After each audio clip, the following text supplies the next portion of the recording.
अस्सलाम वालेकुम। Welcome back to official YouTube channel of International Skills academy.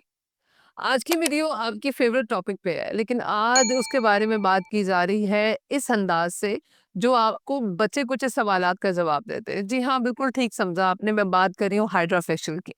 मेरे साथ इस वक्त जो मशीन खड़ी है या पड़ी हुई है, that is basically 7 in 1 and 9 in 1 की कैटेगरी के अंदर जो आती है। अब हाइड्रा करवाने का शौक भी सबको है। हाइड्रा में जिद्दत आती जा रही है। हमारे पास 12 in 1 है, हमारे पास 14 in 1 है, हमारे पास स्किन एनालाइजर के साथ भी हाइड्रा मौजूद है। लेकिन एक क्वेश्चंस की भरमार जो है, जैसे जैसे हाइड्रा की वीडियो फैलती जा रही है, वैसे वैसे क्वेश्चंस आते चले जा रहे हैं। तो मुझे लगा कि एक वीडियो बना देनी चाहिए ताकि आपका कॉन्सेप्ट क्लियर हो जाए। नंबर वन, आपने इसको अपने बजट के मुताबिक बाय करना है। लेट्स सपोज अगर आप 9 in 1 अफोर्ड कर सकते हैं, आप बाय कर लें। अगर आप 12 in 1 अफोर्ड कर सकते हैं, आप बाय कर लें। अगर आप 14 in 1 अफोर्ड कर सकते हैं, तो वो अभी तक का लेटेस्ट है, आप वो बाय कर लें। ठीक है। अब लेटेस्ट क्या चीज होती है? लेटेस्ट वो चीज होती है जिसमें टेक्निकलिटीज ज्यादा अच्छी, ज्यादा प्रोमिनेंट और ज्यादा एडवांस होती है। अगर आप उन टेक्निकलिटीज को अपने क्लाइंट के ऊपर यूटिलाइज करना चाहते हैं और क्लाइंट को एंटरटेन करने के लिए एक हाई क्वालिटी मटेरियल या हाई क्वालिटी मशीनरी रखना चाहते हैं, तो ये आपका अपना फैसला होता है। लेकिन हाइड्रा के अंदर जब नुकसानात आना शुरू होते हैं, क्लाइंट को प्रॉब्लम तब आती है। किसी भी इंसान को हार्डवेयर के अंदर नुकसान कब आ सकता है? हमेशा तब आ सकता है जब आप टूल्स को अप्रोप्रिएटली यूज करना जानते ही नहीं। एक सबसे बड़ा ड्रॉबैक क्या है हमारी सोसाइटी का, कि आपने एक छोटी सी मास्टर क्लास ली। आपने एक 1000 लोगों के अंदर बैठ के मास्टर क्लास दी। एक मास्टर क्लास वो है जो आप एक कमरे में बैठे हैं, 10-15 लोग बैठे हैं, आपने उस चीज को लर्न किया, सीखा और आपने प्रैक्टिकल करना शुरू कर दिया। दूसरी मास्टर क्लास वो है जिसमें आप एक सिर्फ सर्टिफिकेट लेने गए हैं, तो उसके बाद आप हाइड्रा की मशीन बाय करके अगर हाइड्रा परफॉर्म करना शुरू कर देंगे तो रिजल्ट्स डिजास्ट्रस ही आएंगे। उसकी वजह क्या है?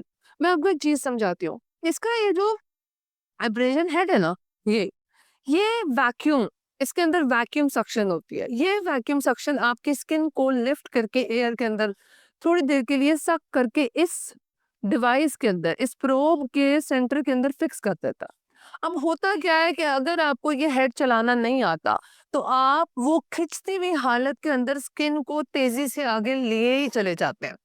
उससे क्या होता है, आपके कोलेजन थ्रेड्स जो कि इंतहाई नरम होते हैं, वो ब्रेक होना शुरू हो जाते हैं। अगर आप यंग हैं तो शायद थोड़ी कसर रह जाए, और अगर आप 30 से अबव पे है तो फिर तो आप समझें कि आपके कोलेजन थ्रेड्स साथ साथ ब्रेक होते चले जाएंगे।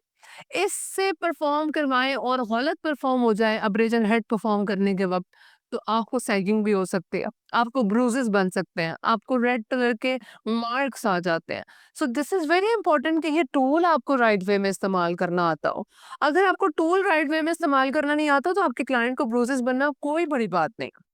ऑन द अदर हैंड, अगर हाइड्रा के अंदर आप आरएफ हेड इस्तेमाल कर रहे, रेडियो फ्रिक्वेंसी वेव्स, तो आपको इस बारे में पता होना चाहिए कि रेडियो फ्रिक्वेंसी वेव्स जो है वो बेसिकली आपकी बॉडी के फैट को डिकम्पोज करती हैं, इसको कम करती हैं। अब जो चेहरा है ही बोनी स्ट्रक्चर, यानी जहाँ पर हड्डियां नुमाया है, जहाँ पर मांस अपना है ही नहीं, जब आप वहां पर आरएफ की 10 फ्रिक्वेंसी रखकर इसको ऐसे ऐसे ऐसे ऐसे रोटेट करेंगे, तो उसका नुकसान क्या होता है? उसका नुकसान हमेशा ये होता है कि ये रेडियो फ्रिक्वेंसी वेव्स आपकी उस जगह पे हीट ब्रूजेस देती है, जिससे क्लाइंट को हील होने में 8 से 10 दिन लग जाते हैं। ये इम्पोर्टेंट फैक्ट है कि विदाउट ट्रेनिंग जब आप कोई काम करते हैं तो नुकसान होने के चांसेस ज्यादा है, और गलत ट्रेनिंग लेके भी नुकसान होने के चांसेस ज्यादा है। मोस्ट इम्पोर्टेंटली हमारे चैनल पे आपको ये बात पता होनी चाहिए कि मैंने जितनी भी वीडियोस बनाई हैं, आप हाइड्रा की एक सीरीज में एक प्लेलिस्ट में कन्वर्ट करवा देती हूँ, और आप हाइड्रा से कनेक्टेड सारे सवालात के जवाबात वहाँ ले लें। I will be doing this कि आपको एस्थेटिक ट्रीटमेंट्स के हवाले से जो भी एक टॉपिक लेके चले, उनके सब सेक्शंस को एक जगह पे कनेक्ट कर दिया जाए, ताकि आप पहले हाइड्रा की परफॉर्मेंस देखें, फिर आप उसकी डिटेल देखें, फिर आप उसके प्रोडक्ट देखें, फिर आप उसके साइड इफेक्ट्स के बारे में देखें। अब उसके अलावा हाइड्रा के साइड इफेक्ट्स के बारे में बात किया जाए या फायदों के बारे में बात किया जाए, तो अगर इन फ्रंट बॉटल्स के अंदर, इन सीरम बॉटल्स के अंदर सीरम्स नहीं है और सिर्फ पानी है, तो डेफिनेटली आपको रिजल्ट्स नहीं आएंगे 100%, क्योंकि अगर आपने प्रोडक्ट ही जेन्युइन नहीं रखा हुआ, तो रिजल्ट्स आने के चांसेस ज़्यादा नहीं है। हाँ, अगर आप ट्रेनिंग्स कर रहे हैं, कैजुअली यूज़ कर रहे हैं, तो आप पानी इस्तेमाल करें, बिल्कुल करें, क्योंकि वहाँ पर आपका रिजल्ट लाना मकसद नहीं है। पर पेशेंस में वाटर इस्तेमाल करके आप कितना ही रिजल्ट ले पाएँगे। दूसरी ये चीज़ होती है कि हम अपनी मर्ज़ी के सॉल्यूशंस बना के इसमें डालना शुरू कर देते हैं।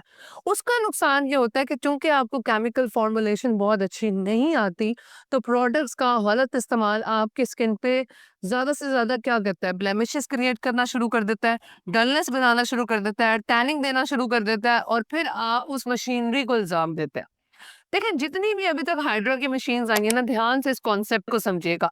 उन सब में सब डिवाइसेज़ आई हैं। यानी सब डिवाइसेज़ से मेरा मतलब ये है कि किसी के अंदर लिफ्टिंग डिवाइस ऐड हुई होगी, किसी के अंदर माइक्रोडर्माब्रेजन का एक टूल ऐड हो गया होगा, किसी में इलेक्ट्रॉन और प्रोटॉन वाली लिफ्टिंग ऐड कर दी गई है।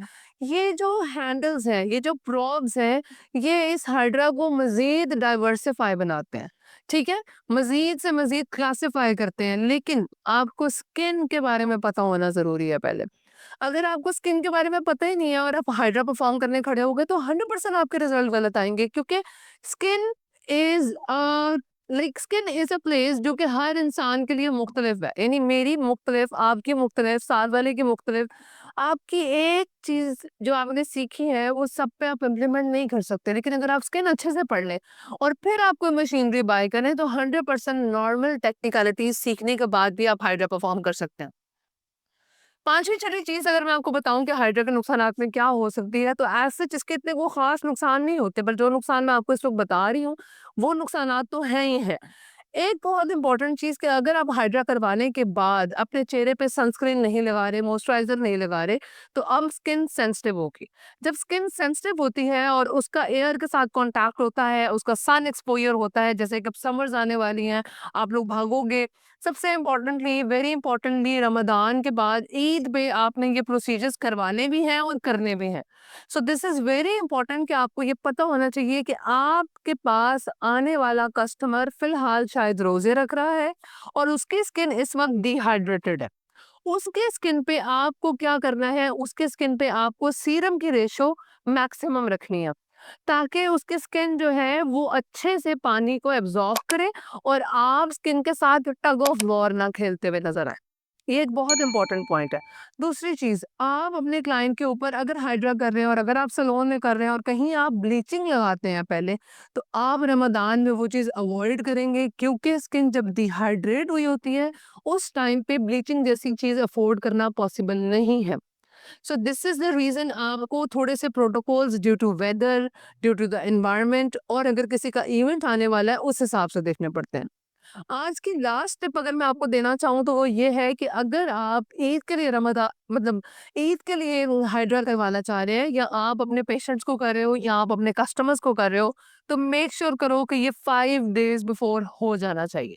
सो अगर किसी किस्म की रेडनेस आती है, थोड़ा बहुत कोई ब्रूज़ आता है, किसी किस्म की कोई जलन होती है, ड्राइनेस आती है, वो सब 5 दिनों में बिल्कुल नॉर्मल हो जाए और आप ईद पे अच्छे से तैयार हो सकें।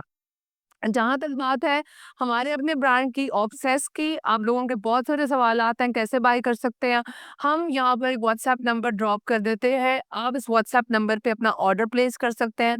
All over the Pakistan delivery available है और वो कैश ऑन डिलीवरी है। ऑब्सेस के ये प्रोडक्ट्स अगर आप ड्यूरिंग रमज़ान कंप्लीटली रमज़ान में इस्तेमाल करते हैं, इसका टोनर और serum, I can bet you one thing, you are very much Eid ready. अपना बहुत ज़्यादा ख़्याल रखें। आने वाली वीडियोज़ के लिए चैनल के साथ एंगेज रहें। तब तक के लिए चैनल की वीडियोज़ को शेयर करते रहें और सीखते रहें और सिखाते रहें।